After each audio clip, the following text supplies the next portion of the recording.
Hi, ఎలా ఉన్నారు? అందరూ బాగున్నారా? ఇవాళ మనం కాలీఫ్లవర్ గ్రేవీ ఎలా తయారు చేసుకోవాలో ఇప్పుడు మనం చూద్దాం. దానికి నేను ఒక పెద్ద సైజ్ ఆనియన్ తీసుకొని ఇలా కట్ చేసి పెట్టుకున్నాను. కొంచెం జీడిపప్పు, 2 టమాటాలు తీసుకున్నాను.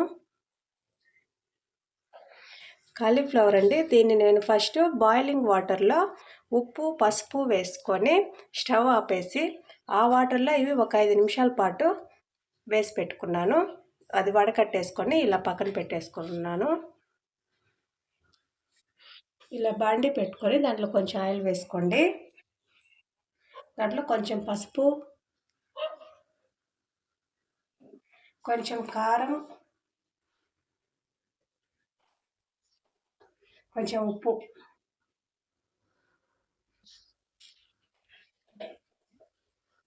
వేసుకొని ఫ్రై చేసుకొని మనం ఫస్టే క్లీన్ చేసి పెట్టుకున్నాం కదా కాలీఫ్లవర్, వాటిని వేసి ఈ మసాలా అంతా వీటికి పట్టుకున్నా.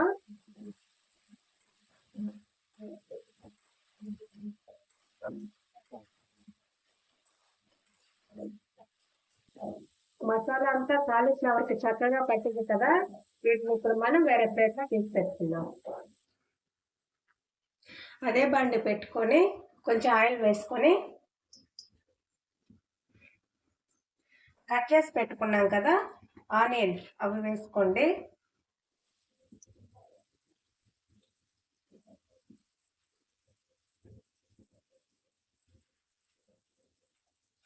వాటితో పాటు కొంచెం జీడిపప్పు వేసుకొని ఫ్రై చేసుకోండి. ఆనియన్ త్వరగా ఫ్రై అవ్వాలంటే కొంచెం ఉప్పు వేసుకొని ఫ్రై చేసుకోండి.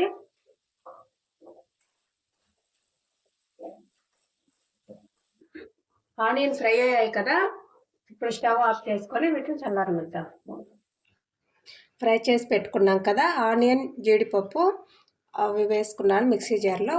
వాటితో పాటు 2 టమోటాలు కట్ చేసి పెట్టుకున్నాను కదా, అవి వేసుకొని గ్రైండ్ చేసుకుందాం. ఇలా మెత్తగా గ్రైండ్ చేసి పక్కన పెట్టేసుకోండి. స్టవ్ ఆన్ చేసుకొని అదే బండి పెట్టుకోండి. దాంట్లో నేను చెక్క, మొగ్గ, ఏలక్కాయ, బిర్యానీ ఆకు వేస్తున్నాను.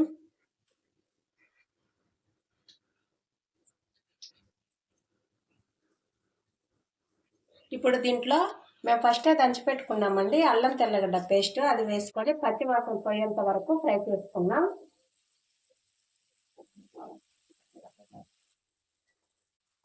పచ్చి వాసన అంతా పోయింది కదా, ఇప్పుడు దీంట్లో మనం గ్రైండ్ చేసుకున్నాం కదా ఆ పేస్ట్ వేసుకొని బాగా కలుపుకోండి.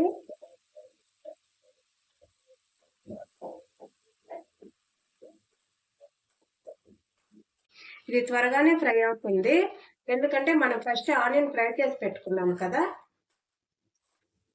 చూడండి, ఆయిల్ అంతా సపరేట్ అవుతుంది కదా గ్రేవీలో నుంచి.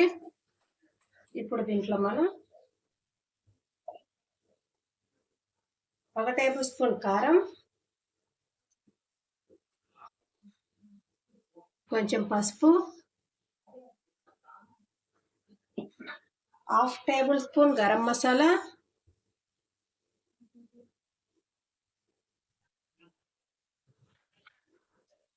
ఒక table spoon biryani masala, 2 table స్పూన్ల ధనియాల పొడి వేసుకొని బాగా మిక్స్ చేసుకోండి. దీంట్లో నుంచి ఆయిల్ సపరేట్ అయ్యేంత వరకు మూత పెట్టి కుక్ చేసుకోండి. ఆయిల్ సపరేట్ అవుతుంది కదా, ఈ స్టేజ్లో మనం ఫస్టే ఫ్రై చేసి పెట్టుకున్నాం కదా కాలీఫ్లవర్, అవి వేసుకొని మసాలా అంతా దీనికి పట్టేలాగా కలుపుకోండి. ఇలా బాగా కలుపుకోండి. ఇప్పుడు దీంట్లో వాటర్ వేసుకున్నాం గ్రేవీ కోసం. మీకు ఎంత గ్రేవీ అయితే అవసరం అవుతుందో అంత వాటర్ వేసుకోండి. చిక్కగా కావాలంటే కొంచెం వాటర్ వేసుకోండి. మాకు ఎక్కువ గ్రేవీ కావాలంటే వాటర్ ఎక్కువగా వేసుకోండి.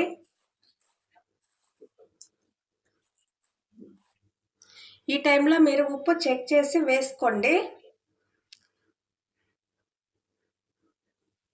వేసుకొని కలిపేసుకొని మూత పెట్టేసుకోండి. ఇది ఆయిల్ సపరేట్ అవుతుంది, అంతవరకు కుక్ చేసుకోండి మూత పెట్టుకొని. ఇప్పుడు మనం మూత తీసి చూద్దాం. చూడండి, ఆయిల్ అంతా సపరేట్ అవుతుంది. ఇప్పుడు దీంట్లో మనం కొంచెం కొత్తిమీర వేసుకొని స్టవ్ ఆఫ్ చేసుకుందాం.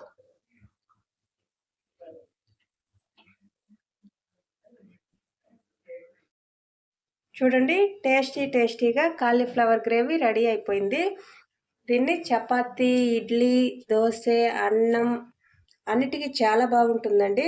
మీరు ఖచ్చితంగా ట్రై చేయండి. ఇలాగా చేసి ఎలా ఉందో మాకు కామెంట్ బాక్స్లో తెలియచేయండి.